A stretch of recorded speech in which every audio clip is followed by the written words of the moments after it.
도널드 트럼프 미국 대통령이 중국을 향해서 상상할 수도 없는 관세 폭탄을 던지면서 시진핑 주석과 정상회담을 통해 이 문제를 해결하겠다 이렇게 나섰지만 이 정작 중국은 심각한 경제적 어려움을 겪고 있으면서도 선뜻 대화에 나서지 못하는 중대한 이유가 있다는 사실이 확인되고 있습니다. 미국 측이 관세 부담을 완화해주는 조건으로 중국 공산당의 체질을 바꿀 수 있는 핵심 요소의 수정을 요구할 것이다. 이런 소문이 돌고 있기 때문입니다. 화이트타임스의 문제를 짚어봤습니다. 지금 시작합니다. 일본의 니케이 아시아는 24일 트럼프의 비관세 전략이 중국에 충격을 주고 있다면서 중국 공산당은 미국의 요구에 굴복하는 것이 위험을 초래할 수 있다고 우려하고 있다. 이렇게 보도했습니다. 니케이는 이어서 많은 국가들이 도널드 트럼프 행정부와의 관세 인상 회피를 위해서 협상을 서두르고 있지만 중국은 미국과의 무역 전쟁에서 강경한 입장을 고수하고 있는데 이는 트럼프가 중국의 일당 독재 체제에 위험을 초래할 수 있는 요구를 할 가능성이 있기 때문이다. 이렇게 짚었습니다. 바로 이 부분을 중국 공산당이 두려워하고 있다는 겁니다. 니케이는 대부분의 사람들은 트럼프가 자유와 민주주의의 가치를 중요시하지 않기 때문에 중국 정치 체제에 관련된 요구를 결코 하지 않을 것이다. 이렇게 생각할 수 있지만 사실은 그렇지 않다면서 중국은 사회주의 시장 경제를 채택해서 일당 독재 체제하에서 급속히 성장했기 때문에 자유롭고 자본주의적인 국가들에게는 보이지 않는 약점을 가지고 있다. 이렇게 짚었습니다. 바로 이 약점을 트럼프가 활용하려고 한다는 것이 명확해졌다는 겁니다. 트럼프는 지난 주말 자신의 트루스 소셜 플랫폼에 게시한 글에서 국가들이 비관세 장벽을 세우고 있다고 비난하면서 일본과 유럽연합의 비관세 장벽 사례를 구체적으로 언급한 8개 항목의 비관세 사기 목록을 공개했습니다.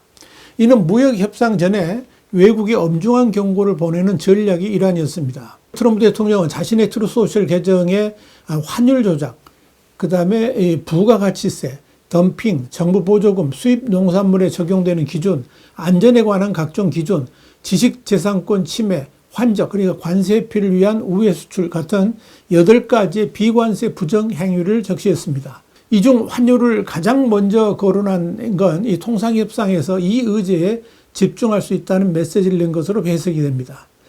트럼프 행정부는 미국의 막대한 무역 적자를 해소하고 미국 제조업을 부활시키려면 달러 약세가 불가피하다고 주장을 해왔습니다. 그 8개 항목 목록의 첫 번째가 바로 통화 조작입니다. 이 문제에서 트럼프가 겨냥한 최종적이고 가장 큰 목표가 어디냐? 중국입니다. 트럼프는 4월 8일 전국 공화당 하원의원의 만찬에서 중국이 미국 관세의 영향을 상쇄하기 위해서 위안화를 약화시켰다고 비난한 바 있습니다. 문제의 핵심은 중국 당국에 의해서 엄격히 관리되는 변동 환율 제도입니다. 그런데 시진핑이 미국과의 전면적인 관세 협상을 시작하기로 결정한다면 통화 조작은 트럼프 의제에서 중요한 자리를 차지할 것입니다. 이 통화 조작과 관련된 내용은 현지 시간 24일 미국 재무부 장관 스콧 베센토와 일본 재무장관인 가토 카츠노부 간에 열리는 양자 회담에서도 거론될 겁니다. 여기서 나온 내용들은 앞으로 다른 나라들과의 협상, 특히 미중 간 협상에 있어도 굉장히 중요한 흐름으로 자리 잡게 될 것입니다. 이와 관련해서 니케이는 중국과의 통화 조작 문제를 해결하기 위해 트럼프는 위안화가 외환시장에서 자유롭게 거래되도록 하고 자본 유출입 제한을 해제할 것을 요구할 수 있다면서 그러나 중국 공산당은 이런 요구를 결코 수용하지 않을 것이다. 이렇게 짚었습니다. 니케이는 이어서 위안화가 관리형 부동 환율 체제에서 벗어나고 자본 거래가 자유화된다면 미국의 중국에 대한 대규모 무역 적자가 줄어들 것이라면서 이런 조치를 중국이 취하게 된다면 기업과 토지의 공공소유권을 중시하는 중국 공산 정권의 기반을 흔들 수 있다고 봤습니다. 사실 지난 4월 15일은 중국의 국가안보 교육일로 국가안보를 최우선으로 삼는 시진핑 정권이 국민들의 국가안보 의식을 높이기 위해서 10년 전에 지정한 날입니다. 올해는 트럼프 행정부가 중국에 대한 추가 관세 145%를 발표한 직후에 열렸습니다. 그런데 올해 행사에서는 경제 안보와 금융 안보에 초점을 맞췄는데 여기에는 외환 보유고와 통화 관리 등도 포함됩니다. 이렇게 금융 문제를 국가안보 차원에서 다루기 때문에 중국 공산당은 트럼프가 제안하는 어떤 요구사항도 수용할 수가 없는 것입니다. 이와 관련 니케이는 중국은 경제 및 금융산업에 대해 직접적인 개입을 수행할 권리를 잃는다면 경제 및 금융 안보를 보장할 능력을 상실할 것이라고 우려한다. 그러면서 또한 이런 능력을 상실하게 되면 공산 정권의 기반이 흔들릴 수도 있다는 사실을 극히 두려워하고 있다고 짚었습니다. 1985년 달러에 대한 엔화 가치를 인위적으로 높일 것을 일본에 압박한 플라자 합의를 한 바 있었는데 지금 중국과의 관계에서도 이런 제2의 플라자 합의가 필요하다고 미국은 보고 있는 것입니다. 그러나 중국은 이를 받아들이기 쉽지 않을 겁니다. 우선적으로 당시 플라자 합의 이후에 달러 대비 일본 엔화가 급격히 상승한 적이 있었는데 중국 관료들은 바로 그 장면을 굉장히 우려하고 있다 하는 겁니다. 그것이 위안화에서도 그대로 적용될 수 있기 때문이죠. 이 협정은 당시 G5로 알려졌던 미국, 일본, 서독, 영국, 프랑스 등 5개의 나라가 서명했습니다. 만약 위안화가 급격히 상승한다면 수출 의존형 경제를 가진 중국이 가장 큰 타격을 입을 겁니다. 이는 그리 안에도 부동산 시장 침체, 소비 정체, 약세 주식 시장 등 여러 문제에 직면해 있는 중국 경제를 완전히 붕괴시키는 단초가 될 수도 있을 겁니다. 상황이 이렇기 때문에 중국은 트럼프 대통령과 어떤 합의를 이끌어내든 큰 위험을 감수할 수밖에 없다라고 판단하고 있습니다. 그래서 시진핑 총서기가 트럼프에게 쉽게 전화를 걸 수 없다는 이야기입니다. 특히 중국은 27년 전에 통화조작 문제에 관련된 트라우마를 갖고 있습니다. 1998년 3월에 중국의 국회격인 전국인민대표대 연례회의에서 주룽지가 총리로 선출된 후에 기자회견에서 1997년 아시아 금융위기가 중국의 금융개혁 기회를 방해하지 않을 것이며 위안화의 현재 거래에서의 환전 가능성은 이미 시행되었다. 그러면서 위안화의 완전한 환전 가능성과 자본거래 자유화는 중국 중앙은행의 감독 능력이 충분한 수준에 도달할 때 시행될 것이다. 이렇게 밝혔습니다. 당시 베이징은 1996년 무역결제 및 기타 제한적 거래에 대한 위안화와 다른 통화 간의 환전 제한을 계획보다 조기 해제했습니다. 당시 자본거래를 통한 국경 간 위안화 거래에 대한 엄격한 통제는 유지됐지만 다음 단계의 자유화 기대감이 커지기 시작했습니다. 이런 기대감은 21세기 초에 중국이 세계무역기구 그러니까 WTO에 가입하면서 더욱 고조됐습니다.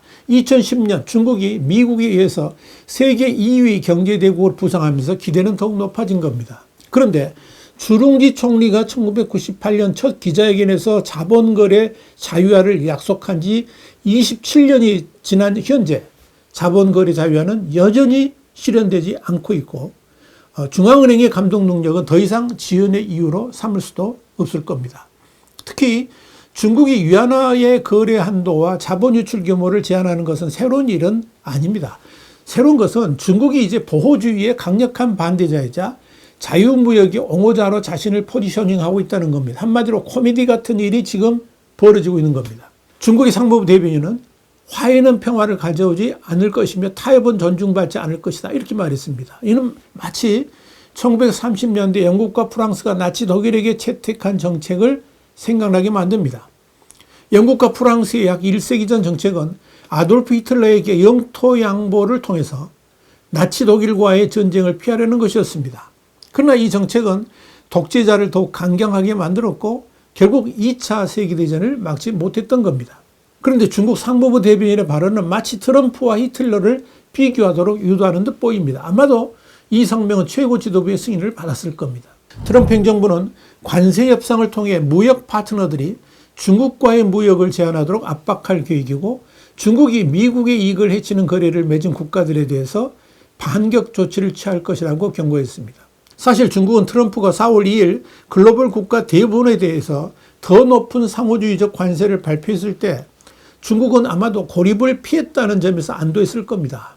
중국도 대부분 국가와 같은 처지였기 때문이죠. 하지만 중국의 이런 안도는 오래가지 못했습니다. 트럼프 행정부는 미국의 보복 조치를 취하지 않고 협상을 요청한 국가들에 대해서 90일간의 관세 인상 유예를 즉시 발표했습니다.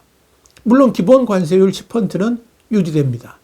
결과적으로 중국은 미국에 대해서 대규모 보복 조치를 공개적으로 취하고 세계 최대 두 경제국 간의 보복성 무역 경쟁을 격화시키며 스스로 고립된 상황에 처하게 만들었습니다. 그런데 중국은 공산 정권의 안정 유지 등 여러 이유로 트럼프 행정부와 관세 협상에 쉽게 들어갈 수가 없을 겁니다. 그렇다고 마냥 믿을 수도 없습니다. 시간이 갈수록 불리해지고 또 불편해지는 쪽은 중국이기 때문입니다.